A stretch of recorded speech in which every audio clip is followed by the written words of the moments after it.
What's up yo, welcome back to my channel Andri Pureng. Pada kesempatan kali ini kita kembali lagi menyapa kalian semua dalam acara Purengkat, yaitu putar review secara singkat. Nah, bagi kalian yang penasaran, langsung saja kita simak ya. Let's ya.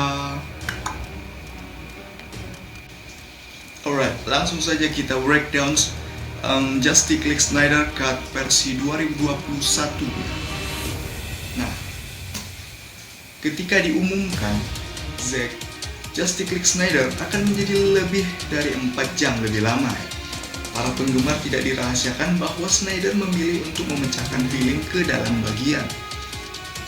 Pada akhirnya, film itu disusun dalam 7 bagian atau 6 bagian dan epilog. Setiap bagian mengatakan pada bagian sendiri yang unik dari cerita yang lebih besar yang terjadi di Snyder Cut. Maksudnya ialah di film tersebut si Zack Snyder membuat beberapa part ya, biar agar lebih jelas rinciannya dan juga lebih dapat kejelasannya daripada film sebelumnya yang persisif Joss Whedon ya pada tahun 2017.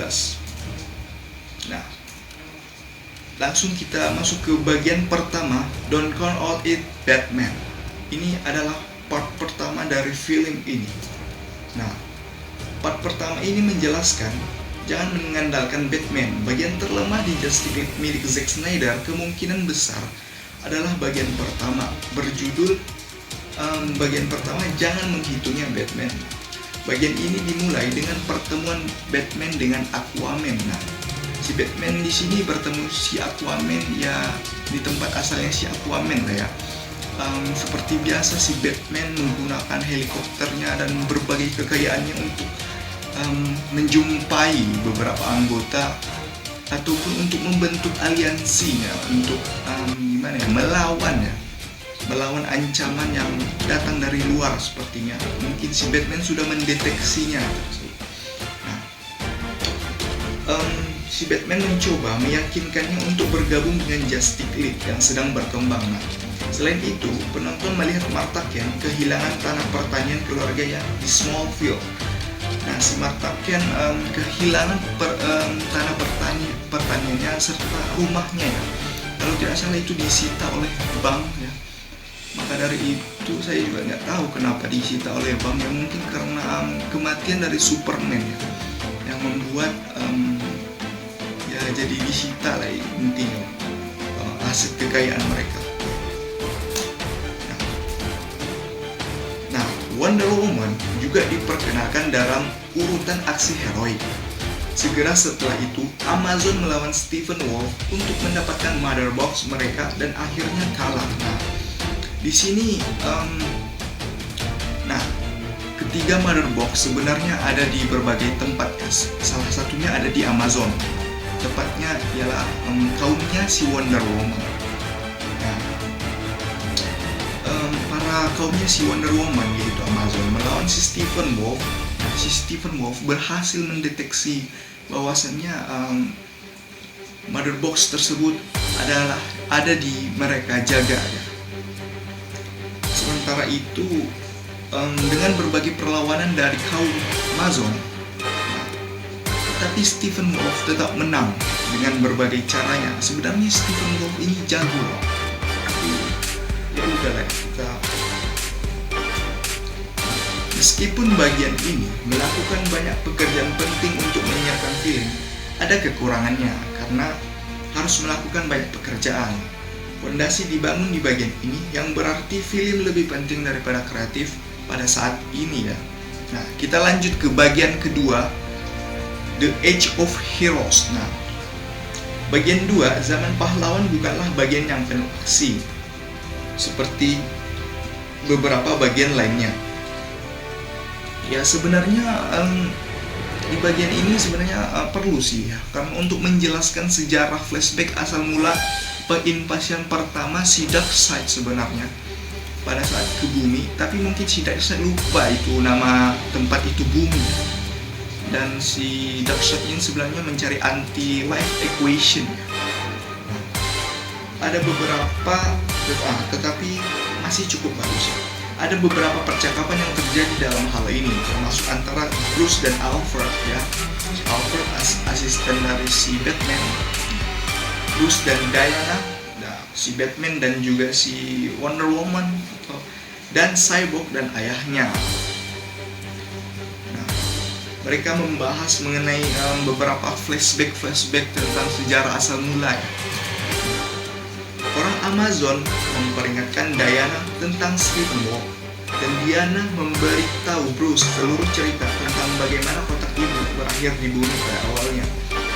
Nah, orang Amazon yang telah mendapat peringatan ataupun mendapat serangan dari Steppenwolf mengirim pesan kepada Diana melalui panah yang disimpan kalau bisa dibilang itu adalah panah yang sakral yang dapat menghubungkan kepada si Diana ya. Oke, ada beberapa urutan yang sangat bagus seperti adegan pertarungan masa lalu yang besar, serta pengantar panjang si Aquaman untuk film tersebut. Nah, di awal film ya, sebenarnya si Aquaman menolak untuk bergabung dengan Justice League yang diajak si Batman tadi ataupun si Bruce Wayne. Tetapi karena ada sejarah besar yang dialami si Aquaman, ya dia juga sebenarnya jadi ikut terlibat gitu dalam hal ini. Jadi setidaknya dia nanti akan masuk dalam Justice League. Nanti ada di bagian part berikut. Steppenwolf dan motivasinya juga diperkenalkan di bagian ini. Jadi bagian ini harus melakukan beberapa pengantar. Namun, ia juga bisa mulai melebarkan sayapnya secara kreatif. Dan disinilah film benar-benar mulai lepas landas menjadi lebih baik. Nah, si Steppenwolf dan motivasinya. Kenapa sebenarnya kita melihat si Steppenwolf ini jago ya? Dengan beberapa waktu sebenarnya dia telah dapat mengumpulkan 2 atau 3 sekaligus Mother Box. Itu sudah sangat jago sebenarnya. Dan kalian tahu motivasinya sebenarnya apa? Sebenarnya sangat sederhana ya, patuh kepada majikan gitu untuk mendapatkan anggapan ya. Mungkin dia sudah terbuang dan dia ingin membuktikan bahwa dia masih berguna gitu loh. Tapi sebenarnya dia sudah jago mendapatkan 3 Mother Box sekaligus loh. Nah, kita lanjut ke bagian ketiganya ya, Beloved Mother, Beloved Son. Part 3, Anak Tercinta, Ibu Tercinta. Bagian terbaik dalam Justice League Zack Snyder berisi semua bagian terbaik Snyder Cut. Berjudul bagian 3, Ibu Terkasih, Putra Terkasih. Nah, urutan ini benar-benar luar biasa ya. Hampir mengejutkan bahwa Joss Whedon memilih untuk memotong begitu banyak bagian ini karena ini adalah salah satu bagian terbaik dari keseluruhan film. Sayangnya di tahun 2017 si Joss Whedon, sutradara yang menggantikan si Zack Snyder, karena ada masalah personal dari si Zack Snyder ya, makanya si Joss Whedon yang menggantikan Zack Snyder dalam film tersebut di tahun 2017. Dia memotong bagian-bagian yang sebenarnya krusial ya kalau kita boleh tahu, sehingga kita waktu nonton di tahun 2017 versi teatrikalnya sangatlah rancu ya, tidak nyambung maksudnya bagi orang awam gitu. Tapi kalau Zack Snyder yang ini langsung diketahui atau bisa masuk gitu, bisa make sense gitu dengan walaupun sekali tonton dan tidak membaca komik dan melihat versi-versi yang dulu-dulu ya. Nah, tidak peduli apa pendapat seseorang tentang film secara keseluruhan. Nah, itulah si Joss Whedon ya. Padahal sebenarnya kita juga tidak harus menghujat si Joss Whedon ya, tetapi dia juga bagus sih dalam menyelesaikan film tersebut ya, walaupun agak cering ya di bagian-bagian komedinya, agak paksa gitu loh, agak ke Marvelan tapi tidak sesuai porsi gitu loh. Ya udahlah ya. Bagian ini melihat keseluruhan latar Flash dan Cyborg, keduanya sungguh luar biasa. Tidak hanya itu, Cyborg bahkan mendapatkan adegan tambahan di mana dia menavigasi kemampuan kekuatannya sebagai cyborg untuk pertama kalinya. Semua ini benar-benar pekerjaan karakter yang luar biasa dan menyelamatkan kekacauan mutlak yang terjadi pada bagian-bagian ini. Nah, kenapa ini karakter yang luar biasa? Karena di sini dijelaskan beberapa latar belakang dari Cyborg ataupun Flash ya, Yang di film teatrikalnya atau di tahun 2017 sangat rancu ya. Maksudnya ialah tidak jelas bagaimana asal-usulnya, kenapa bisa emosinya terjadi seperti itu. Nah, untung si Zack Snyder menambahkannya di versi dia ini ya, supaya lebih jelas gitu bagaimana kok bisa terjadi emosi di si para karakternya. Itulah yang disebut dengan pendalaman karakter yang mantap gitu loh. Nah, dalam rilis teatrikal, bagian ini juga melihat Bruce merekrut Barry atau si Batman merekrut si Flash ke Liga, ke pasukan aliansinya ya. Dan si Diana yang sudah bergabung dengan si Batman melakukan hal yang sama dengan si Victor. Maksudnya si Diana juga mengajak si Victor ataupun si Cyborg untuk masuk ke aliansi mereka untuk menghadapi beberapa ancaman dari luar ya. Nah,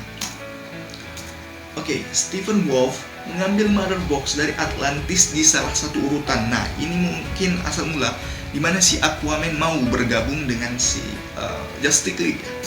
Nah, pertarungan terbaik film, dan itu belum semuanya. Momen terbaik dalam film terjadi di bagian ini. DCEU tidak bagus dalam pekerjaan karakter ya. Ya sebenarnya ya juga sih. Tapi ada adegan antara Diana dan Alfred dalam film ini di mana Alfred mengoreksi cara Diana membuat teh untuk diri sendiri. Kalau kalian lihat di teatrikalnya atau di tahun 2017-nya, si Diana dan Alfred itu membahas yang gak penting lah ya, agak ceringek dan memaksakan diri lah untuk komedinya ya. Kemudian momen karakter kecil seperti ini sebenarnya jarang terjadi di DCEU, tetapi momen tersebut dipajang di bagian ketiga Snyder Cut. Nah, yang merupakan sebagian besar alasan mengapa ini menjadi bagian terbaik di Justice League Z. Nah, pada saat Diana dan si Alfred berbicara ya, pada saat itu si Alfred menjelaskan kepada si Diana tentang teknologi yang ia buat, seperti misalnya tempat tangannya si Batman gitu loh. Makanya dia agak gak useless lah ya di film ini, karena biasanya di tahun 2017 sangat Batman sangat useless, gak guna, beban-beban dia cuy. Oke, langsung aja mulai ya. Nah, kita masuk ke bagian 4, yaitu ganti mesin. Nah, part 4 ganti mesin sementara bagian secara teknis mengacu pada Mother Box. Hal yang sama dapat dikatakan tentang Justice League. Nah, bagian 4 dimulai dengan Wonder Woman, Batman, Flash, dan Cyborg bertemu bersama untuk pertama kalinya. Dan kemudian melawan si Stephen Wolf bersama untuk pertama kalinya. Nah, disinilah awal mula pertemuan dari Justice League versus pasukan Stephen Wolf yang ingin mengambil Mother Box untuk menjadi suatu kesatuan. Nah, pertanyaannya, buat apa sih Mother Box itu? Mother Box tersebut mempunyai 3 ya, kalau disatukan dapat menjadikan kita lebih kuat atau menjadi tidak terbatas lah ya. Ya ibaratnya kalau di Avengers itu ibaratnya Infinity War, Infinity Stone lah. Nah, Aquaman menyelamatkan mereka dan bergabung dengan tim saat Cyborg membawa Mother Box terakhir ke Liga. Nah, si Aquaman baru bergabung pada saat di tengah-tengah pertarungan antara Justice League dan Stephen Wolf ya. Nah, si Cyborg ini sebenarnya core-nya ataupun inti dari Justice League, maksudnya dia yang kayak menghack jadi hacker ya, karena dia mempunyai sistem yang canggih ya yang telah diciptakan. BTW ayahnya dan Cyborg mempunyai salah satu Mother Box yang ada di bumi ya. Mereka memegangnya untuk umat manusia begitu. Nah, lanjut ya. Urutan menakjubkan lainnya mengambil sebagian besar bagian ini, di mana Cyborg menjelaskan fungsi Mother Box, bagaimana ayahnya memilikinya, dan bagaimana hal itu digunakan untuk membuatnya seperti sekarang. Nah, awal-awalnya sebenarnya si Cyborg ini agak kesal ya dengan ayahnya, karena beberapa tahun setelahnya ayahnya terlalu sibuk di Star Lab dan tidak sempat untuk menonton pertandingan si Victor ini ya, pertandingan football ya, bersama ibunya ya, yang kecelakaan pada saat sepulang dari permainan football tersebut, padahal mereka jago loh. Tetapi karena mungkin rasa penyesalan ayahnya, mungkin ayahnya dapat membangun si Cyborg kembali, padahal si Victor ini hampir tewas. Nah, dan sayangnya ibunya tidak dapat terselamatkan begitu. Nah, mengapa ayahnya dapat memiliki Mother Box yang ada di bumi? Nah, penjelasannya ada di sini, yaitu pada saat Perang Dunia Kedua, para Nazi atau tentara Jerman telah menemukan salah satu Mother Box yang tertanam di bumi ya. Kalau kalian lihat awal-awalnya menceritakan bahwa ada ketiga golongan yang diberi Mother Box lah ya. Ada di bumi, Atlantis, dan juga di Amazon. Nah, ketiga tersebut. Nah, kebetulan di bumi pihak Nazi menemukannya pada Perang Dunia Kedua, kemudian memberikannya kepada perusahaan Starlab ya, yaitu pemiliknya ayahnya si Victor. Nah, makanya Mother Box tersebut dimanfaatkan ayahnya untuk membangun kembali si Victor yang hampir tewas ya, dengan segala berbagai macam upaya dan teknologi yang ayahnya punya. Oke. Nah, sementara Martian Manhunter, menyamar sebagai Martha, meyakinkan Lois Lane untuk pindah. Si Lois Lane ini adalah kekasihnya si Superman ya. Superman ini sebenarnya sangat bucin loh. Stephen Wolf memberitahu Darkseid tentang anti-love equation yang ada di bumi, dan League memutuskan untuk menghidupkan kembali Superman. Nah, si Stephen Wolf memberitahu si Darkseid ya, sebenarnya si Darkseid pernah datang ke bumi waktu saat era pahlawan tadi yang ada di part kedua ya. Cuma mungkin si Darkseid belum ngeh kalau itu bumi ya. Si Darkseid mungkin cuma tahu itu sebuah tempat, tapi belum tahu itu bumi. Jadi ya mungkin karena si Darkseid trauma dan hampir mati pada saat kejadian The Age of Heroes tadi di part 2, mungkin dia melupakan segala hal tentang tempat itu atau bumi ya. Nah, dan League memutuskan untuk menghidupkan kembali Superman. Kenapa? Karena waktu saat pertama kalinya mereka bertemu dengan si Stephen Wolf, para Justice League tidak berhasil mengalahkan Justice League, atau kekurangan kekuatan lah ya kalau begitu. Yang dapat mengatasinya mungkin si Superman, karena pernah ada suatu pernyataan dari Stephen Wolf bahwa jika saja tidak ada Kryptonian dan juga Lantern, mungkin tidak mengapa, kata Stephen Wolf. Itu mungkin alasan mengapa si Stephen Wolf sangat pede menginvasi bumi pada saat itu. Nah, ini adalah pertama kalinya Justice League benar-benar berfungsi bersama sebagai sebuah tim ya. Nah, tidak hanya itu, seperti yang ditunjukkan oleh judul bagian ini, League mulai bekerja sama dengan baik dan benar-benar menjadi mesin perubahan seperti yang diinginkan Bruce. Apa sih yang mau dimaksud dengan mesin perubahan tersebut? Nah, kita lanjut saja ke bagian 5. Mungkin nanti kita selesai. All the King's Horses. Nah, part bagian 5 awalnya dimulai tepat setelah Justice League yang baru memutuskan mereka akan menghidupkan kembali Superman. Nah disinilah seperti kehilangan seorang raja ya pada saat itu. Si Justice League-nya kekurangan personil gitu loh. Seperti mereka ini kayak kuda-kuda gitu loh, yang 5 orang ini. Nah, bagian ini mengacu pada sajak anak-anak Humpty Dumpty ya, dimana semua kuda raja dan semua orang raja tidak bisa menyatukan Humpty lagi. Bagian ini memiliki beberapa adegan yang menakjubkan, beberapa di antaranya yang terbaik di filmnya. Nah, ini mungkin salah satu yang terbaik di filmnya ya. Victor dan Barry menggali tubuh Clark bersama-sama, sementara Arthur dan Diana berbicara satu sama lain.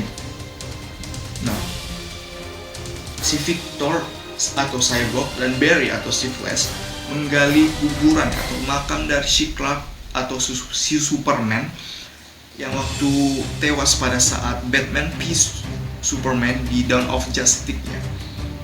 Si Superman telah tewas pada saat itu. Nah, justru itu mereka membangkitkan si Superman ya. Mereka membutuhkan kekuatan dari si Superman ya. Sementara si Arthur dan si Diana berbicara satu sama lain. Nah, si Arthur adalah golongan kaum Atlantis dan si Diana adalah golongan kaum Amazon. Sebenarnya kedua kaum ini tidak harmonis ya. Apalagi pas si Diana mengatakan kaumnya tidaklah harmonis dengan Atlantis ya. Tetapi si Arthur juga tidak terlalu suka dengan kaumnya sendiri, yaitu Atlantis.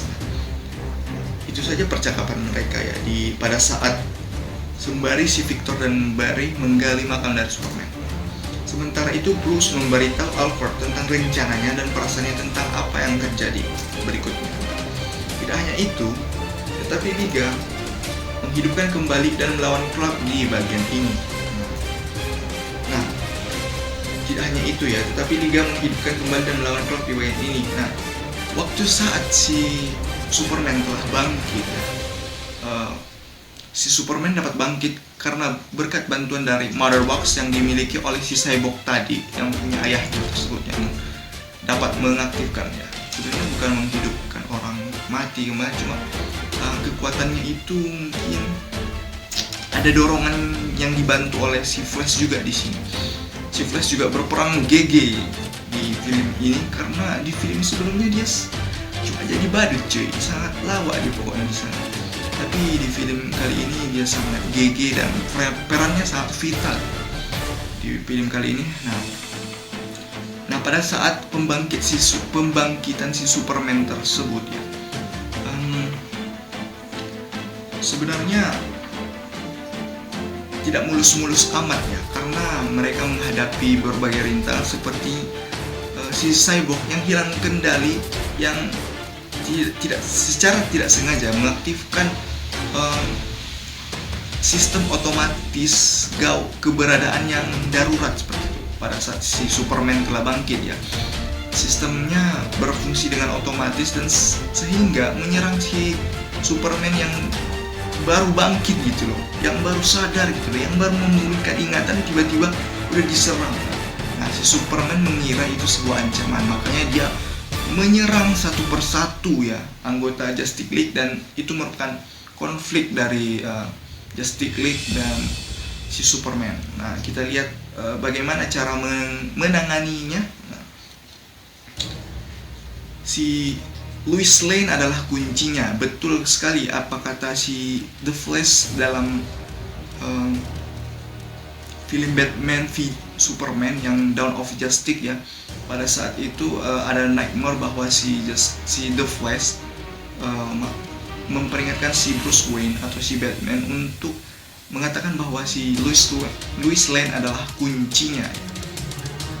Nah, betul saja pada saat keamukan Superman yang sangat dahsyat yang tidak mampu dikendalikan oleh Justice League, untung saja si Manhunter atau si John Jones membujuk si Lois Lane untuk kembali move on atau berpindah gitu loh, dan kembali bekerja seperti itu.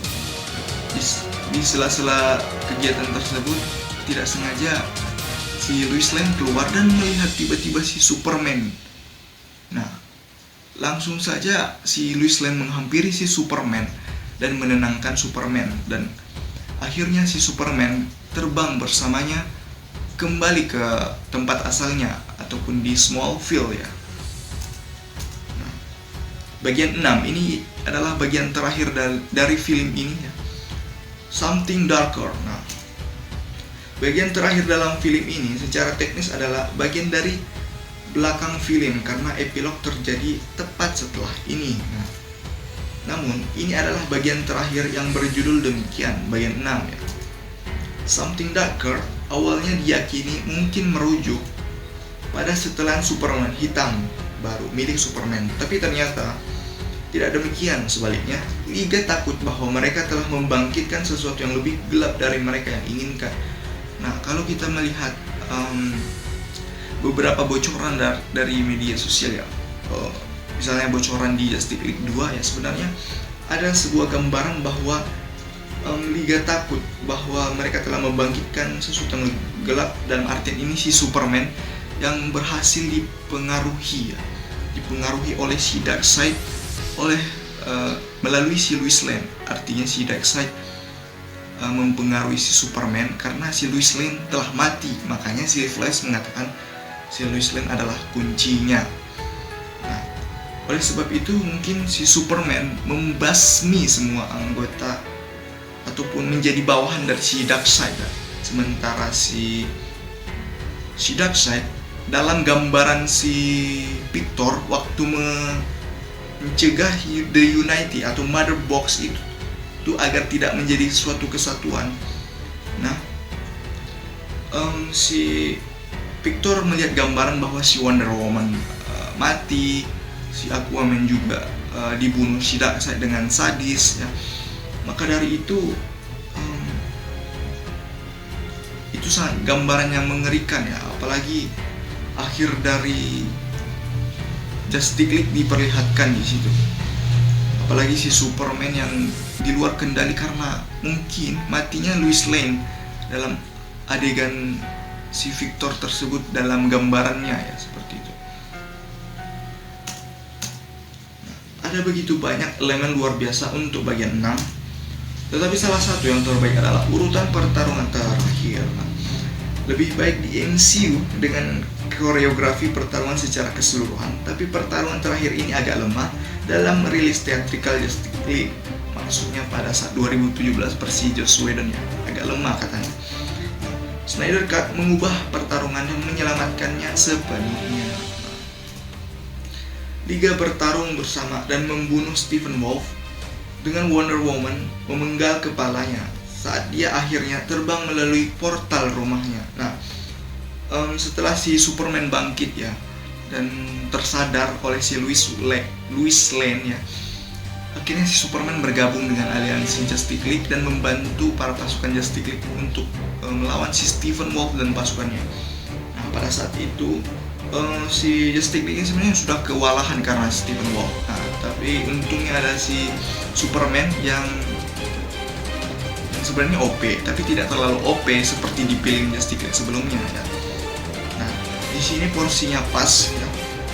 Maksudnya peran-perannya juga pas. Misalnya Superman yang juga sempat kewalahan yang juga tidak terlalu OP ya.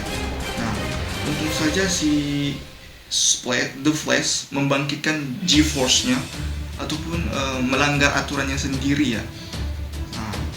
Makanya dapat membalikkan waktu. Sebenarnya hampir saja si Superman dan si Victor gagal untuk melepas kesatuan Mother Box tersebut. Nah, apabila Mother Box itu bersatu, mungkin hal-hal yang ada di gambaran si Victor tadi akan menjadi kenyataan. Nah, setelah itu, setelah si Superman berhasil mempunch si Stephen Wolf, nah dengan sigapnya si Wonder Woman memenggal kepala dari si Stephen Wolf, dan kepala dari Stephen Wolf masuk ke portal rumahnya atau tempat si Darkseid, dan dengan santainya si Darkseid diinjak dia gitu loh, dengan santainya. Padahal si Stephen Wolf sebenarnya sudah berjasa kali lah kalau kita tengok dengan bantuan si Stephen Wolf. Nah, Cyborg memisahkan Mother Box dan Flash dapat menggunakan Speed Force-nya tadi untuk melanggar aturan, membalikkan waktu, dan menyelamatkan hari. Ini semua luar biasa, tapi tetap saja ini tidak sebagus urutan sebelumnya di bagian ini. Dalam salah satu momen terbaik Superman di DCU hingga saat ini, Clark mendengar suara ayahnya, Jor-El, dan Jonathan Kent saat dia memutuskan ingin menjadi siapa. Nah, waktu saat si Superman itu bimbang ya, belum bergabung dengan Justice League, dia masuk ke pesawatnya untuk mengambil pakaiannya ya, ataupun setelannya. Nah, Superman akhirnya mengenakan setelan Superman hitam sebelum bergabung dengan anggota liga lainnya. Kita masuk ke epilog of Earth Twice Over. Nah, mungkin ini adalah bagian terlemah kedua dalam film tersebut. Meskipun secara keseluruhan bagus, di bagian ini semua karakter melihat ujung busur mereka, maksudnya melihat kehidupan mereka setelahnya ya, setelah pertarungan antara Stephen Wolf tadi. Nah, seperti di film khusus ini, Cyborg mendengar pesan terakhir ayahnya yang sempat dihancurkannya pada saat part sebelumnya karena dia sudah kesal duluan. Nah, si Aquaman kembali ke dunia permukaan, yang dimana sebenarnya si Aquaman tidak mau ya, masih segan itu loh. Dan The Flash memberitahu ayahnya bahwa dia mendapatkan pekerjaan di bidangnya. Nah, si Flash memberitahu ayahnya yang berada di penjara bahwa si Flash memiliki potensi gitu loh, memiliki pekerjaan loh, tidak Deadwood gitu loh. Nah, tidak hanya itu, Bruce memulai markas besar untuk Liga dan mendapatkan kembali tanah pertanian keluarga Kent untuk Clark. Nah, si Clark atau Superman bertanya, bagaimana kamu mendapatkan pertanian keluarga kami? Dan si Bruce dengan santainya menjawab, saya membeli banknya. Karena memang bank yang menyita dari pertanian si keluarga Kent tadi di part sebelumnya ya. Nah, Lex Luthor keluar dari penjara dan merekrut Deathstroke. Begitu banyak yang terjadi dan setelah semua itu, nah, Lex Luthor ada di Batman v Superman ya. Dia merupakan salah satu villain yang ataupun musuh abadi Superman ya. Nah, maka dari itu di sini dilihatkan si Lex Luthor sudah bebas ya, merekrut si Deathstroke. Nah, mungkin si Deathstroke ini bertugas untuk menyerang si Batman ya, yang sudah diketahui identitasnya yaitu Bruce Wayne. Bruce masih memiliki seluruh urutan mimpi Nightmare. Nah, ternyata si Bruce masih bermimpi buruk ya. Dia melihat gambaran di mana dia berbicara dengan Joker. Nah, di sini adalah sebenarnya bagian yang ditunggu-tunggu para fans Snyder Cut Justice League yang ini, karena dengan bagusnya sebenarnya acting dari si John Leto ya kalau tidak salah, memerankan Joker yang gitu loh, yang keren sekali cuy kalau kalian bisa lihat ya. Nah, saat dia bangun, setelah si Batman bangun dari mimpinya atau gambaran Nightmare tadi, dia merekrut pemburu Mars atau si Manhunter atau si Johnson Sad yang menyamar sebagai si Martha ke dalam Justice League yang mengetahui bahwa ancaman masih ada loh, yaitu si Darkseid belum tewas itu maksudnya. Nah, epilog ini melakukan semua kerja keras untuk menyelesaikan film. Sayangnya sebagai akibatnya seperti pengantar. Epilog lebih merupakan kebutuhan daripada karya kreatif dan menyajikan cerita lebih dari penonton. Nah, itu saja sebuah review dari film Justice League versus Snyder Cut 2021 ya. Jika ada kekurangan ataupun salah-salah kata, saya mohon maaf karena saya di sini sebenarnya baru pertama kali breakdown sebuah film ya. Dan saya sudah sangat niat dong pakai ini. Oke. Seperti biasa, jika kalian suka silahkan di subscribe dan jangan lupa untuk di like. Thank you and see you next time. Bye.